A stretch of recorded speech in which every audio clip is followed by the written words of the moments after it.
Tarofa, my name's Nigel Vagana. I'm 38. I was born in New Zealand. I've got Samoan heritage. Both mum and dad are from Samoa. And I work right now in the NRL as the Education and Welfare Manager.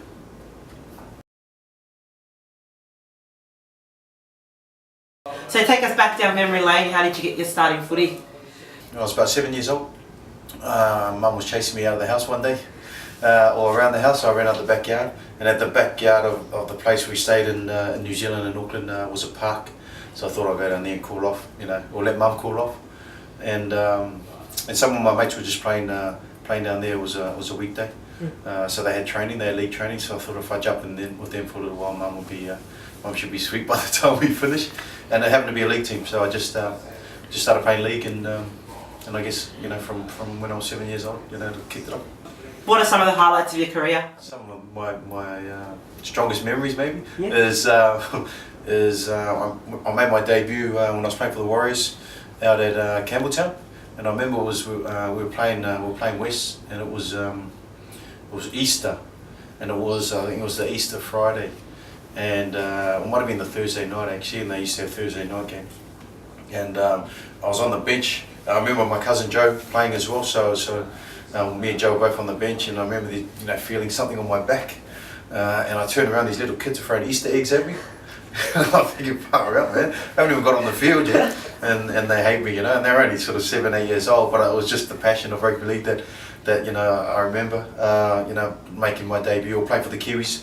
Was always pretty memorable, and putting on the Samoa jersey for the first time was pretty special as well. What were some of the struggles you faced as a young Pacific player? As a young player, I was pretty lucky, I thought, because I started at the Warriors, and we had a lot of Islanders at the Warriors, so it didn't feel too out of place being an Islander at the club. It was probably the other way around over there. But I know over here in Australia it was a bit different at the time. I remember we used to play when we played Canberra or the Dragons or the Dogs. That had maybe 2 or 3 players in their team, and a lot of them would always come over to us afterwards and say how lucky we were because there was a lot of other Islanders that could relate. So we felt pretty special. So for me, I was actually pretty lucky, I thought, and didn't go through as much of the challenges that a lot of the boys do over here. When and why did you decide to step away from the game? It's sort of like I finished playing 3 years ago or 4 years ago, and for me it was I didn't plan it this way, but every time it happened that every time I came off contract with the club, I left, and it was just something that I think when I look back on it, but when I was negotiating contracts and that sort of stuff, it always came to doing what was best for my football or my family, and it worked out that me leaving or me moving on to a different club was always going to be the best for my family.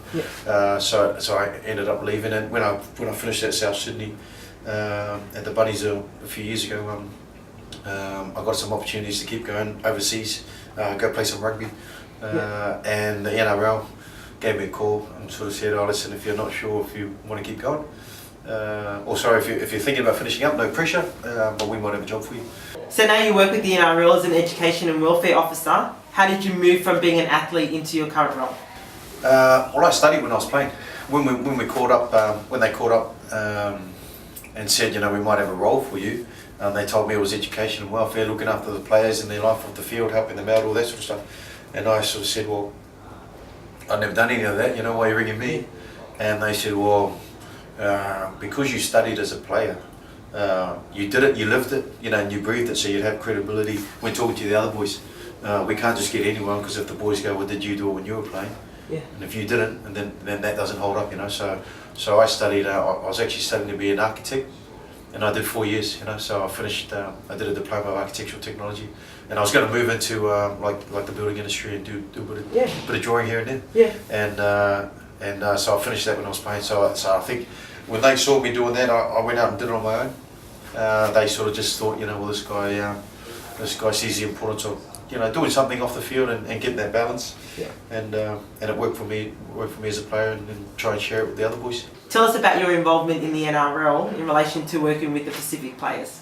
Education and Welfare works with all the players across the game, so all the NRL boys, their life off the field. We've got a whole heap of guys that are at uni, at TAFE, a whole heap that are that are setting up businesses, buying cafes, you know, all that sort of stuff. Yeah. And then outside of, I guess, that general stuff, I do a whole heap with the Pacific boys. Pacific program. We've never had it before because I've never had any Islanders in here before, you know. So, so when I got here, I said, "Oh, listen, you need to do this, this, this." So I set up basically the whole, all of the Pacific programs that we've got in our at the moment. And what are some of those programs? Well, I just based it all, as you know, with our people. Yeah. We go on all different tangents and we go all over the place, but there's a sort of common philosophy that keeps everyone together, you know, which is our culture. Yeah. So for me, I try to all my programs are based around cultural empowerment, and just getting our boys to understand the importance of their culture, their own identity. We got guys, you know, there's guys that are brought up here in Australia, brought up in New Zealand, that haven't been to the islands. Yeah. You know, brought up in the country, brought up in Queensland, all over the place. There's guys that have come over from New Zealand when they were little. So we've got a mix of all different types of players, and the first thing that I wanted to do was to get the boys to learn about themselves. Yeah. And once they were comfortable in themselves, and then they can help others, you know. So a lot of the stuff I was doing in the early stages, I guess, was around cultural empowerment, around understanding your identity, where we come from, language, song, all that sort of stuff. And how we did language classes, we did everything. Yeah. Oh, fantastic. Yeah. So we had Tongan classes, Māori classes, Samoan classes. I'd organise tutors to come in and work with the boys after training. We've done Pacific exhibitions. We've done a whole heap of stuff, and it's all about the boys understanding more about their culture. Yeah. And then so that they can share. What are some of the main issues that particularly relate to Pacific players? One of the big areas I think is connection to their culture, or probably more so disconnection. And it's just working out where, because all of our players are proud. Yeah. You know, I'd say every player in the comp now has got a tattoo, right? Because they're all proud, you know. Yeah. But it's how do you retain your cultural identity in this environment, in this Western world, you know, in this world that sort of says, you know, you got to live a certain way. Yeah, but you know, I want to send money back to the islands, or I want to go to a funeral. When are you coming back? I don't know. I'll come back when I come back. You know, so we have that Pacific culture where it's like, if I don't do that, I'm not an islander. I'm not a Polynesian, or I'm not from the Pacific. But if I do that, that's going to compromise my training or my games or the club or the contract. You know, so there's always that balance in finding out who do you stay true to. Yeah. And one of the areas that we've been working on over the last few years is me educating the game and understanding Pacific culture, so the game can allow you the freedom to be yourself, but at the same time it doesn't compromise the environment you're in. Outside of the NRL, how else do you connect with your culture and community? We're doing a lot of work with ANU, the National University in Canberra. They're the only uni in the country that run the Pacific Studies program. Okay. So I've been doing a lot of work with them, and we've done leadership camps. We've actually been asked. I actually had to present overseas.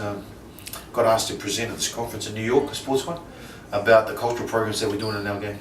It's pretty special because the NFL, they got a lot of they got a lot of Pacific players coming through, and they just wanted to know about what we were doing down there. So I went and presented to them, and they had all the top sports were over there, the baseball and the hockey and all that sort of stuff. So it's pretty interesting. And we just got asked back, or me and the lady from ANU. Got asked back to go to some of the colleges over there, UCLA and USC. Good. So we're going to head back over there at the end of the year and try and help them out. Any inspiring words for our young Pacific youth? Start your journey.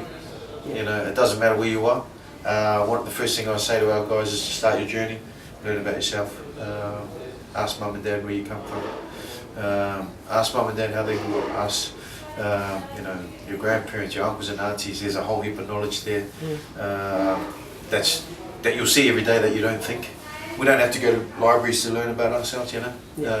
Just go to dinner, you know. And like I'm writing down a whole heap of stuff about my dad that I never knew, you know. So it's never too late to start your journey. My dad started school at 7, got kicked out at 9.